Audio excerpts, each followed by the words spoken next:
Assalamualaikum warahmatullahi wabarakatuh. Saya Muhammad Furqan Alfaini, mahasiswa Universitas Islam Negeri Raden Mas Said Surakarta dari program studi Hukum Ekonomi Syariah. Di sini saya akan mereview sebuah buku yang berjudul Hukum Perdata Internasional, karangan Profesor Dr. Zulfa Joko Basuki, SHMH dan kawan-kawan.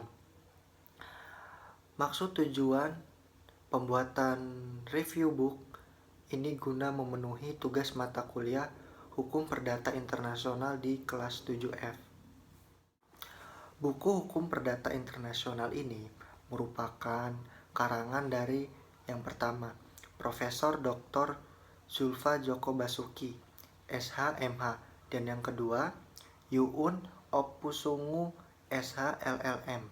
Yang ketiga, Priscilla Pratita Penastika, SHMH.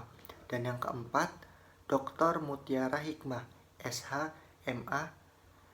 Yang kelima, Lita Arjita, SHLLM. Yang keenam, Tiurma MP Alagan, SHMH. Dan yang ketujuh, Fatimah Jatim, SHLLM. Buku ini diterbitkan pada tahun 2019, edisi pertama, cetakan ke-8. Buku ini juga diterbitkan di universitas terbuka. Jumlah halaman dalam buku Hukum Perdata Internasional ini berjumlah 475 halaman. Buku Hukum Perdata Internasional karangan Profesor Dr.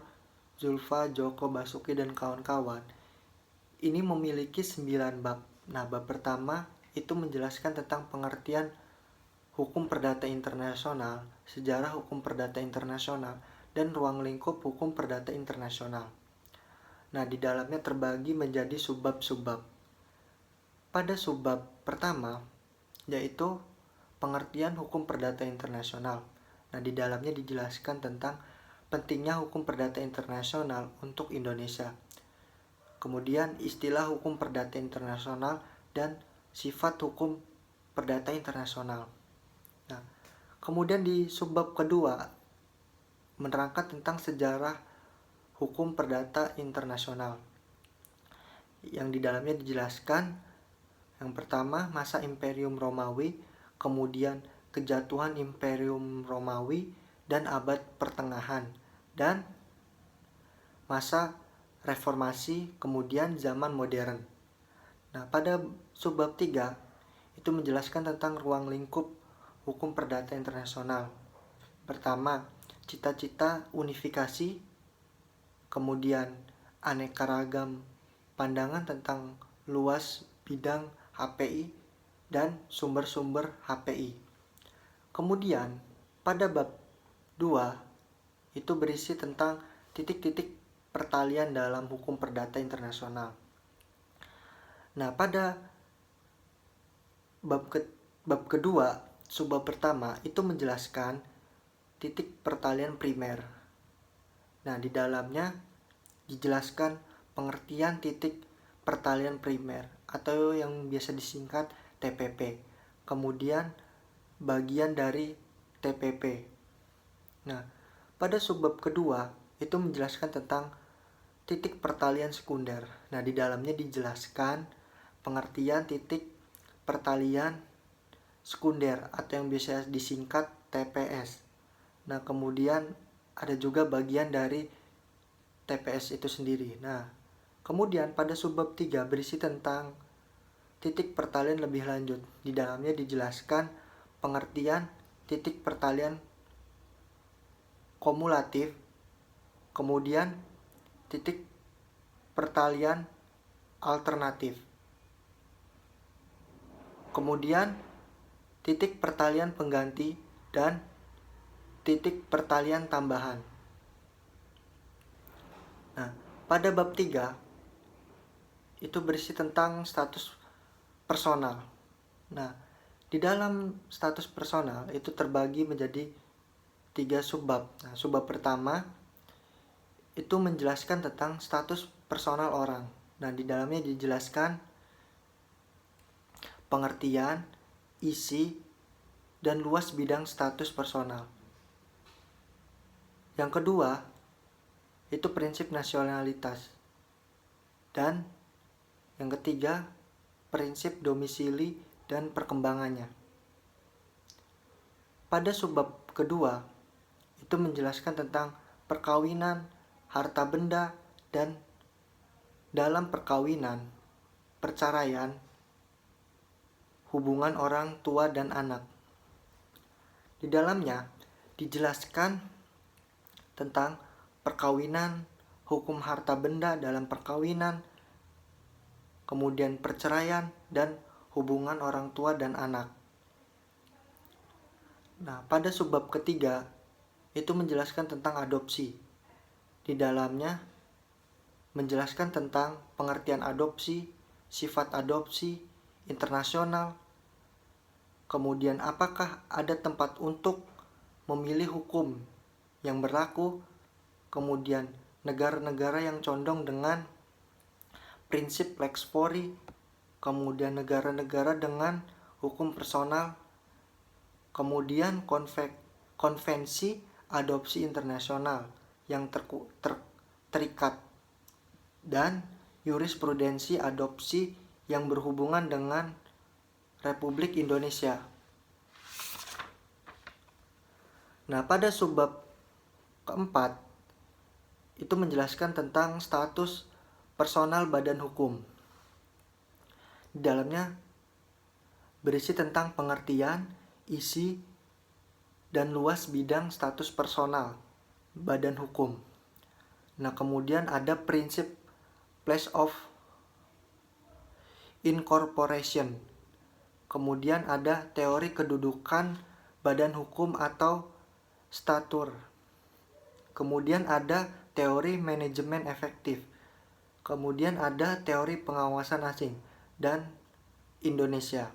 Nah, pada bab 4 itu menjelaskan tentang teori penunjukan kembali atau yang biasa disebut Renvoy dan teori kualifikasi. Nah, di dalamnya terbagi menjadi dua subbab. Nah, subbab pertama itu teori penunjukan kembali atau Renvoy. Nah, di dalamnya menjelaskan tentang istilah dan pengertian teori penunjukan kembali Renvoy, kemudian teori penunjukan kembali atau single Renvoy. Nah, kemudian teori penunjukan lebih jauh dan teori double Renvoy. Kemudian ada alasan-alasan pro dan kontra teori penunjukan kembali Renvoy dan teori penunjukan kembali Renvoy di Indonesia. Kemudian pada subbab 2 itu menjelaskan tentang teori kualifikasi. Di dalamnya menjelaskan tentang hubungan teori Renvoy dan teori kualifikasi. Kemudian ada terminologi. Ada juga definisi. Kemudian 3 aliran dalam kualifikasi yaitu lex fori, terus ada lex cause dan lex autonom. Nah, pada bab 5 itu terdapat penjelasan tentang ketertiban umum dan penyelundupan hukum. Di dalamnya terbagi menjadi 3 subbab. Subbab pertama itu menjelaskan tentang teori ketertiban umum. Di dalamnya menjelaskan tentang pengertian ketertiban umum dan contoh-contoh ketertiban umum. Selanjutnya pada subbab 2 itu menjelaskan tentang aneka konsep ketertiban umum dalam hukum perdata internasional. Di dalamnya dijelaskan tentang ketertiban umum dalam konsep Prancis Italia, kemudian ada ketertiban umum dalam konsep Jerman, kemudian ada ketertiban umum dalam konsep Anglo-Saxon, kemudian ada ketertiban umum dalam konsep negara sosialis, dan ada ketertiban umum dalam hukum perdata internasional Indonesia. Nah, pada subbab 3 itu ada teori penyelundupan hukum. Nih, di dalamnya dijelaskan tentang pengertian penyelundupan hukum, kemudian ada sebab dan terjadinya penyelundupan hukum, dan ada teori objektif dan subjektif. Pada bab 6 itu menjelaskan tentang pilihan hukum dan perjanjian internasional. Nah, dalam bab 6 ini terdiri atas 2 subbab.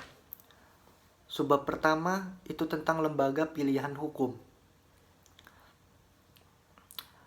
Nah, di dalamnya dijelaskan tentang istilah dan pengertian.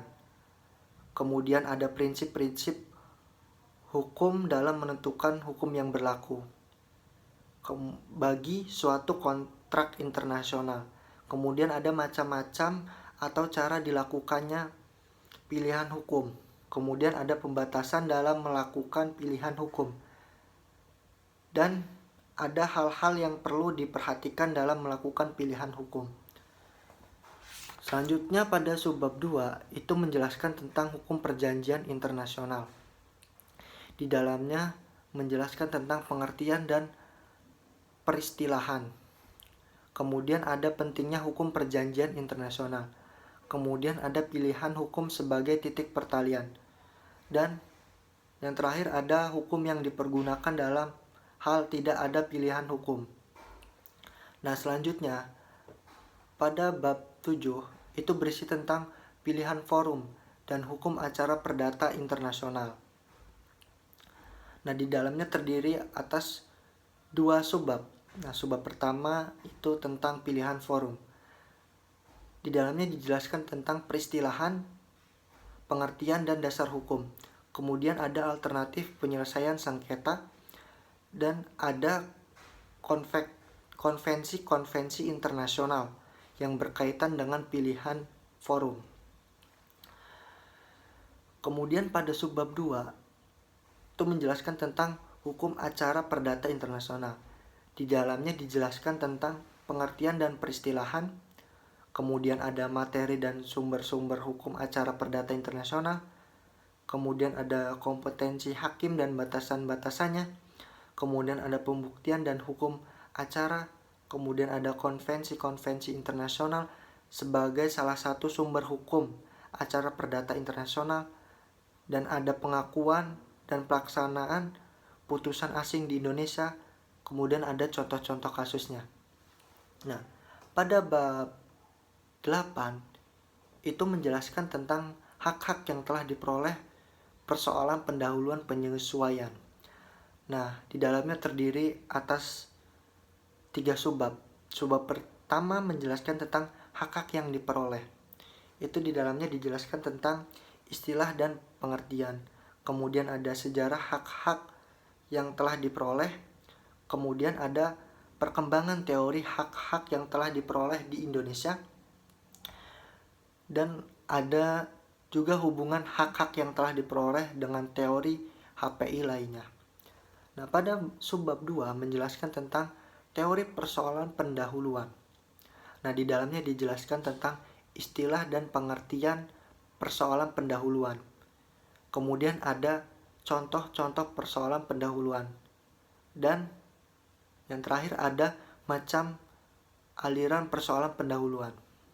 Pada subbab 3 itu menjelaskan tentang teori penyesuaian. Nah, di dalamnya menjelaskan tentang istilah dan pengertian penyesuaian. Kemudian ada contoh-contoh penyesuaian. Kemudian juga ada apakah penyesuaian merupakan persoalan HPI.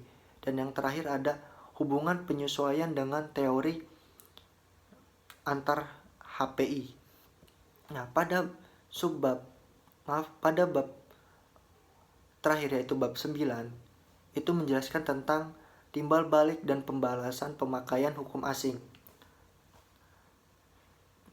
Itu terdiri atas 2 subbab. Nah, subbab pertama itu menjelaskan tentang timbal balik dan pembalasan. Nah, di dalamnya menjelaskan tentang istilah dan pengertian. Kemudian ada luas bidang asas timbal balik, dan yang terakhir ada pembedaan asas timbal balik. Nah, kemudian pada subbab yang kedua itu menjelaskan tentang teori pemakaian hukum asing. Nah, di dalamnya menjelaskan tentang istilah dan pengertian pemakaian hukum asing. Kemudian ada hukum asing adalah fakta, kemudian ada hukum asing adalah hukum, dan yang terakhir adalah pembuktian hukum asing. Ya, itu tadi merupakan rangkuman isi buku Hukum Perdata Internasional karangan Profesor Dr. Zulfa Joko Basuki dan kawan-kawan. Selanjutnya, untuk kelebihan buku ini sendiri, bahasa yang digunakan itu mudah dipahami, pembahasannya juga mengerucut, kemudian pada setiap materi bab terdapat rangkuman yang memudahkan pembaca untuk lebih mengetahui secara garis besar. Tidak hanya itu, di setiap materi atau bab terdapat latihan dan tes formatif untuk lebih mendalami materi yang telah dibaca. Dan juga di setiap bab terdapat daftar pustaka. Selanjutnya, buku ini sangat cocok untuk kawan-kawan sekalian yang sedang menjalankan studi di bidang hukum. Nah, untuk kekurangan buku ini, itu cover buku ini terlalu tipis, sangat rentan dan mudah robek. Kemudian di buku ini tidak adanya identitas riwayat penulis dalam buku ini, sehingga menyulitkan pembaca untuk mengetahui identitas lengkap pengarang buku ini. Baiklah, itu tadi pembahasan review book dari saya. Demikian yang bisa saya sampaikan. Apabila ada salah kata, kurang lebihnya mohon maaf. Dan terima kasih sudah menonton video ini. Semoga video ini bisa bermanfaat bagi kita semua. Sekian dari saya. Wassalamualaikum warahmatullahi wabarakatuh.